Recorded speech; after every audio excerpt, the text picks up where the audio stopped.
مثلا راه كيبداو يجيو لا ريمارك، يقول لك اودي راه ربما مثلا كانت المداخله مثلا قيمه لكن الصوت ما كنسمعوش مزيان. فكتجتهد ان هنا فين دوك لي روتور ديال عباد الله خصك تاخذهم بعين الاعتبار.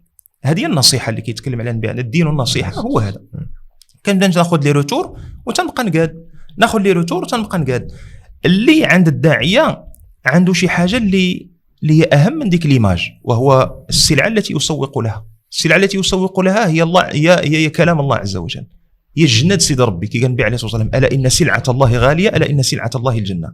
فاحنا تنسوقوا ماشي الجنه على اعتبار انها بروبريتي ديالنا، لا، على اعتبار اننا حنا غير طامعين في الله يدخلنا للجنه. وبما اننا حنا طامعين اننا ندخلوا للجنه، طامعين اننا نجروا معنا ناس اخرين لعل وعسى هما اللي سبقونا في الطريق ويكونوا هما السبب اننا حنا ندخلوا للجنه. ماشي زعما على اعتبار انه زعما الجنه ديالنا حنا وكنقول لكم ماشي كنبيعوا الصكوك والغفران لعباد الله. لا لا لا نهائيا. حتى واحد ما ضامن. النبي عليه الصلاه والسلام وكان كيقول والله وانا رسول الله وما ادري ما يفعل بي ولا بكم. وقال لهم لن يدخل احد الجنه بعمله، لن يدخل احد الجنه عمله، او لن يدخل احد الجنه بعمله. قالوا ولا انت يا رسول الله؟ قال ولا انا، الا ان يتغمدني الله برحمته. فمحل الشاهد هو انه انت السلعه اللي عندك راه اقوى من كاع لي زيماج، لكن ومع ذلك انت مطالب بان ليماج ديالك انك خصك تصونيها. القضيه ما بقاتش واش لحيتك طويله ولا لحيتك قصيره، القضيه بقات في الكادر اللي غادي تحط فيه انت داك الكلام اللي غتقول.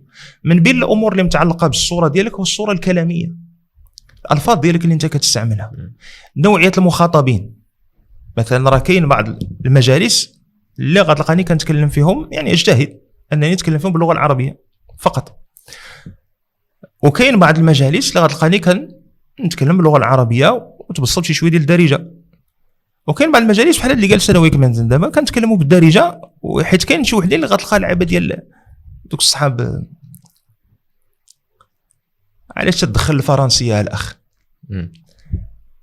غنقول لك حيت ما كنهضرش معاك اصلا، انا كندوي مع واحد الكاتيجوري اخرى ديال عباد الله اللي ما عرفتش واش جاي في لي زاكس ربما نقدروا نهضروا عليهم من بعد ولا لا، اللي هو مهزوم قدام اللغه الفرنسيه. ما غيتصنت ليوسف، شي واخا يدير يوسف راسو لتحت ورجليه الفوق ما غيتصنتش ليه، لكن حدو غيقول ليه سي اون برون كونسيديراسيون ديك الكلمه ديال الفرنساويه كيدوي فرنساويه، واو كيدوي فرنساويه، الله كيدوي فرنساويه، عاد غيتصنت لك.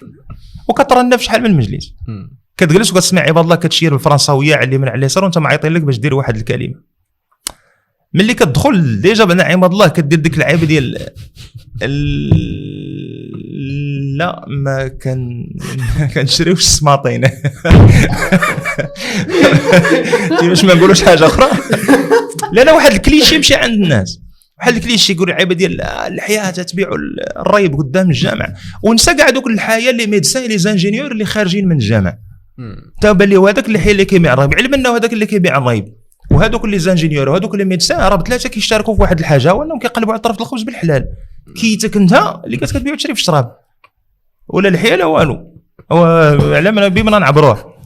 فكيقول لك واحد المره قالت لي في واحد الكولوك تا درت واحد لانترفونسيون كذا، ومن بعد جلسنا من بعد نهار ونص. هذا الكولوك انترناسيونال كنا نضمناه في لافاك على لونسينمون ديال الفرونسي في لي زيتابليسمون سوبيريور.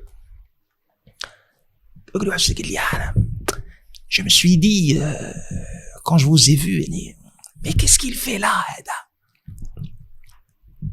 كنت باغي نقول ولكن حشمت مع بنت لي الجلسه وقلت غادي نقلبوها الصباط، اللهم بلاش خليه يضرب دوك الدغيمات اللي جاي يتخدع على قبله ومشي بحالته، حيت ما نفعنا حتى حاجه واصلا، وداك السي ما نفعنا حتى حاجه بلي زانترفونسيون كامل. تبغي نقول لها ودي لا ماشي شي حاجه كاسكو جو في لا، انا من 2003 وانا كنقري هنا، ماشي شي حاجه زعما واحد 18 عام وانا مقرض هنايا كنبيع الريب للطلبه.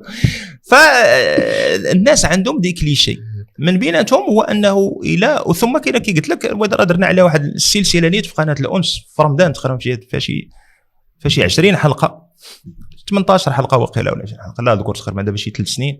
مثل الهزيمه النفسيه من بين الامور اللي كنعانيو منها والهزيمه امام اللغه ديال الاخر، الواد تكلم عليها ابن خلدون وكذا. فبنادم بعض المرات كتحتاج انك ترشم ليه والله، يعني كتجلس ودوك الناس وكذا الى اخره وكيشوفوا فيك من الفوق وانت جالس، حتى كتجيك الفرصه ملي كتبدا تهضر ملي كتبدا تشير عليهم شي حويجات هما كيعتقدوهم حيت نوع اصنام بحال شي اصنام صغيره، ملي كتبدا تضرب لهم انت في دوك الاصنام ديالهم يلاه كيتقادوا. وملي كتسالي عاد باش كيتموا جايين عندك استاذ وكذا وهذه باسكو كتقول له ودو في الاول علاش حقرتيني حيت الحياه